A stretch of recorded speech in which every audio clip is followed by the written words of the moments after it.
दोस्तों नमस्कार। मैं ज्योतिषाचार्य ईडी शास्त्री और आपके अपने YouTube चैनल नक्षत्र एस्ट्रो वर्ल्ड में मैं आप सभी का सादर अभिवादन करता हूं।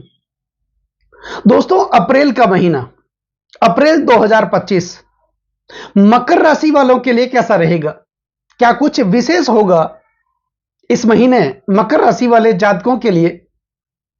इस वीडियो के माध्यम से हम जानने वाले हैं, समझने वाले हैं और विशेषकर यह महीना आपके स्वास्थ्य को लेकर, आपकी शिक्षा को लेकर, प्रेम प्यार को लेकर, वैवाहिक जीवन को लेकर, भाग्य को लेकर, करियर और बिजनेस के लिए मकर राशि वाले जातकों के लिए यह महीना कैसा रहेगा?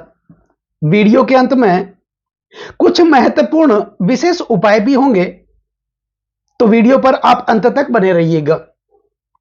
दोस्तों, मकर राशि वाले जातकों के लिए सबसे बड़ी खुशी की बात तो यह है कि शनिदेव ने अपना राशि परिवर्तन किया। सबको पता है 29 मार्च 2025 को शनिदेव अपनी मूल त्रिकोण राशि कुंभ राशि से निकल करके देवगुरु बृहस्पति की मीन राशि में विराजमान हुए और 2.5 साल तक ये मीन राशि में ही विराजमान रहेंगे। तो शनिदेव की स्थिति इस महीने मकर राशि वाले जातकों के लिए किस प्रकार रहेगी? साढ़े साथी के खत्म होने के बाद क्या विशेष परिवर्तन करेंगे शनिदेव आपके जीवन में? यह भी जानने का प्रयास करेंगे और मुख्यतः आज ऐसे 4 ग्रहों की बात करेंगे जिनका राशि परिवर्तन गोचर में सबसे प्रभावशाली माना जाता है, क्योंकि वो एक राशि में सबसे ज्यादा विराजमान रहते हैं और उनमें एक तो शनिदेव खुद हैं जो कि आपके राशि के स्वामी हैं। उनके बाद राहु और केतु की स्थिति अप्रैल महीने किस प्रकार रहेगी, क्योंकि वो एक राशि में 18 महीने तक विराजमान रहते हैं। और उनके बाद देवगुरु बृहस्पति जो भाग्य के कारक माने जाते हैं, बृहस्पति की स्थिति अप्रैल महीने में मकर राशि वालों के लिए किस प्रकार रहेगी? दोस्तों, शनिदेव 29 मार्च 2025 को राशि परिवर्तन कर चुके हैं, तो मकर राशि वाले जातकों के लिए लग्नेश और धनेश बनकर के ये आपके तीसरे भाव में विराजमान हुए और तीसरे भाव में शनिदेव की स्थिति अत्यंत शुभ मानी जाती है। त्रिशराय भाव में त्रिछष्टे च लाभे शनि सौख्यदाता, जब भी शनिदेव गोचर वश परिभ्रमण करते हुए हमारी जन्म राशि से यानी कि चंद्रमा से तीसरे, छठे व एकादश भाव का संचरण करते हैं, यह अत्यंत शुभ स्थिति में होते हैं, क्योंकि 7.5 भी खत्म हो जाती है। तो 7.5 साल की तपस्या का फल देने के लिए ये तीसरे भाव में विराजमान होते हैं। त्रिछष्टे च लाभे शनि सौख्यदाता, तो उस स्थिति में मकर राशि वाले जातकों के लिए अगले 2.5 साल तक शनिदेव क्या देंगे? ततो लाभकारी हिरण्यम रणम नपा मित्र पक्षो जया चेष्टम लाभम करो तीर्थ लाभम सुख संपदम च, अर्थात यह धन का लाभ देंगे, वस्त्र और आभूषण का लाभ भी देंगे, संतान का लाभ देंगे, शिक्षा का लाभ देंगे, दाम्पत्य जीवन का लाभ देंगे, पदोन्नति का लाभ देंगे, प्रमोशन का लाभ देंगे और विशेष करके व्यापार का लाभ भी ये देने वाले हैं अगले 2.5 साल तक मकर राशि वाले जातकों के लिए। दोस्तों, शनिदेव आपके तीसरे भाव में है, मीन राशि में विराजमान है और शनिदेव के साथ राहु 18 मई 2025 तक विराजमान रहेंगे। उसके बाद राहु भी अपना राशि परिवर्तन करेंगे और आपके तीसरे भाव से निकल करके द्वितीय भाव, धन, कुटुंब और वाणी का भाव, जो कि शनिदेव की खुद की राशि है, वहां पर विराजमान होंगे। तो शनिदेव तीसरे भाव में शनिदेव की स्थिति अच्छी मानी जाती है। तो फिर अगले 2.5 साल तक शनिदेव क्या देंगे? ये आपके लिए आत्मविश्वास का लाभ देंगे और आत्मविश्वास सफलता की सबसे बड़ी पूंजी मानी जाती है। आपके अंदर एक अलग प्रकार का आत्मविश्वास देखने को मिलेगा, एक अलग प्रकार का मेंटल स्टेट देखने को मिलेगा, आपकी मानसिक स्थिति काफी मजबूत देखने को मिलेगी, क्योंकि उससे पहले शनिदेव की 7.5 थी, चंद्रमा पर शनिदेव का प्रभाव था। 7.5 में यही होता है कि जब शनिदेव का प्रभाव चंद्रमा पर होता है, यानी चंद्रमा के साथ होते हैं या चंद्रमा से एक भाव आगे या एक भाव पीछे भी होते हैं, यह 7.5 होती है। तो आपके मन को यह डाइवर्ट कर रहे थे, एक अज्ञात भय, एक काल्पनिक भय आपको सता रहा था, कहीं मेरे साथ उल्टा सीधा ना हो जाए। तो यह भय आपके जीवन में 7.5 साल तक बना हुआ था। काम में मन नहीं लग रहा था, क्योंकि चंद्रमा मन के कारक माने जाते हैं और शनिदेव का प्रभाव जब चंद्रमा के ऊपर होता है तो यह मन को विचलित कर देता है और कोई भी कार्य करते समय, मांगलिक कार्य करते समय, किसी भी प्रकार का कार्य करते समय मन का मजबूत रहना जरूरी माना जाता है, तभी वो कार्य बनता है।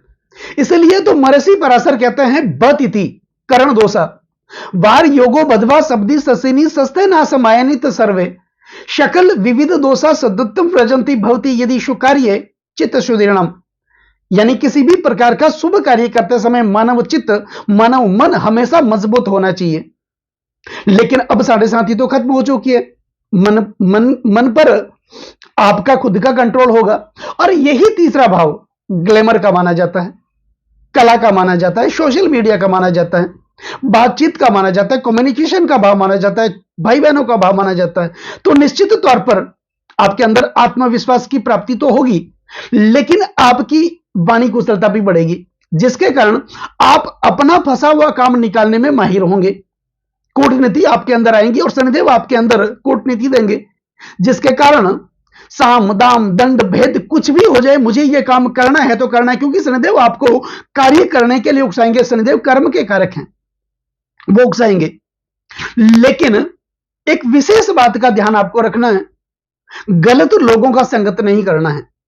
लोग आपके नजदीक आने की कोशिश करेंगे, गलत लोग आपके नजदीक आने की कोशिश करेंगे, आपको विचलित करने की कोशिश करेंगे, लेकिन मन पर संयम, मजबूती आपको रखनी है और निरंतर अपना कार्य करना है। भाई बहनों के प्रति आपकी आसक्ति बढ़ेगी, जिसके कारण पारिवारिक सुख की प्राप्ति होगी। कोर्ट कचहरियों के जो चक्कर पिछले 7.5 तक आप काट रहे थे, उनसे आप मुक्त होंगे और विशेष करके शनिदेव आपको कर्जों से मुक्त करेंगे, क्योंकि शनिदेव की स्थिति मजबूत होगी तो कोई ना कोई बड़ी पदोन्नति मिलेगी, प्रमोशन मिलेगा। जो आपने मेहनत की, आपका 100% आपने एफर्ट लगाया, उसका अच्छा परिणाम देखने को मिलेगा। अब शनिदेव की तीसरी दृष्टि आपके पंचम भाव पर है, तो पंचम भाव विद्या, बुद्धि और संतान का भाव माना जाता है। संतान के लिए यह ठीक है, शनिदेव की स्थिति अच्छी है, लेकिन इनकी दृष्टियों में थोड़ा बहुत हेरफेर हो सकता है आपके जीवन के प्रति, तो विशेष ध्यान रखना है। आंख मूंद कर किसी के ऊपर भरोसा न करें। अगर आप अध्ययनरत हैं, शिक्षण ग्रहण कर रहे हैं, तो फिर अपने मन को एक जगह स्थिर बना करके रखें, मजबूत रखें, क्योंकि यहां पर आप विचलित हो सकते हैं। दूसरी बात, अगर आप प्रेम संबंध में बंधे हुए हैं, प्रणय संबंधों में बंधे हुए हैं, तो दोनों को एक दूसरे की भावनाओं की कदर करते हुए आपको लगातार आगे बढ़ना है, क्योंकि यहां पर अगर ईगो की समस्या दोनों में से किसी एक को आ गई तो आपका संबंध विच्छेद भी हो सकता है। तो यह स्थिति शनिदेव की दृष्टि की वजह से हो सकती है, लेकिन धैर्य का साथ आपको नहीं छोड़ना है, धीरज का साथ आपको नहीं छोड़ना है, ईश्वर का साथ आपको नहीं छोड़ना है और लगातार आप अपना कर्म करते रहें। शनिदेव की कृपा आप लोगों पर हमेशा बनी रहेगी। अब शनिदेव की सप्तम दृष्टि होगी आपके भाग्य भाव पर। देखो, इस महीने अप्रैल महीने में शनिदेव ने राशि परिवर्तन कर दिया। शनिदेव की दृष्टि भाग्य स्थान पर होगी, राहु की दृष्टि भाग्य स्थान पर होगी, केतु स्वयं भाग्य स्थान में विराजमान होंगे और विशेष करके भाग्य के कारक देवगुरु बृहस्पति की भी दृष्टि भाग्य भाव पर है। तो भाग्य में तो कुछ विशेष परिवर्तन होने ही वाला है, क्योंकि 7.5 भी खत्म हो चुकी है, तो यहां पर भाग्य का साथ आपको मिलेगा। भाग्य में जो रुकावटें आ रही थी, वो रुकावटें आपकी दूर होगी। धन प्राप्ति में रुकावटें आ रही थी, पैसे टिकी नहीं रहे थे, अननेसेसरी खर्चे बने हुए थे, बिना फालतू की आप यात्राएं कर रहे थे, तो इस प्रकार की समस्याओं का आपका अंत होगा। अब बात करते हैं राहु की, तो राहु शनिदेव के साथ विराजमान रहेंगे अप्रैल महीने में। और वैसे देखा जाए तो राहु और शनिदेव के साथ मित्रवत संबंध भी हैं, लेकिन राहु उकसाते हैं, शनिदेव कर्म करवाते हैं। तो उकसावे में आकर के कोई भी कार्य न करें, आवेश में आकर के कोई भी कार्य न करें। किसी के साथ अगर बातचीत करते हैं तो अपने शब्दों की मर्यादा को समझते हुए आपको बात करनी है, क्योंकि संबंध वहीं से खराब होते हैं। तो भाषा पर कंट्रोल बना करके रखें, जल्दबाजी ना करें, बिना मतलब की बात ना करें, बिना मतलब की यात्राएं ना करें, इस बात का विशेष आपको ध्यान देना। अब बात करते हैं देवगुरु बृहस्पति की। जो कि भाग्य के कारक माने जाते हैं। 15 मई 2025 को बृहस्पति अपना राशि परिवर्तन करेंगे, लेकिन अप्रैल महीने तक बृहस्पति आपके पंचम भाव में रहेंगे। तो पंचम भाव के कारक भी माने जाते हैं, क्योंकि पंचम भाव पर बृहस्पति खुद विराजमान रहेंगे। बृहस्पति के पास मुख्यतः 3 दृष्टियां हैं। यह जिस भाव में विराजमान होते हैं उस भाव से पंचम भाव में दृष्टि करते हैं, सप्तम भाव में दृष्टि करते हैं और नवम भाव में दृष्टि करते हैं। तो यहां पर पंचम भाव पर दृष्टि है। शिक्षा के लिए बहुत मजबूत स्थिति है, दांपत्य जीवन के लिए बहुत मजबूत स्थिति है। जो लोग अविवाहित हैं उनके लिए विवाह के प्रस्ताव आएंगे, जिनकी सगाई नहीं हो रही थी उनकी सगाई होगी। दूसरी बात, यह भाव आकस्मिक धन प्राप्ति का भाव है। विशेष करके कोई न कोई नया समाचार, शुभ समाचार आपको मिलने वाला है। 7.5 के खत्म होने के बाद और बृहस्पति आपके पंचम भाव में विराजमान है, तो कोई न कोई मांगलिक कार्य आपके घर में हो सकता है, आपके घर का सपना पूरा हो सकता है, आपकी जो इच्छाएं जो दबी हुई थी वो इच्छाएं आपकी पूर्ण होगी।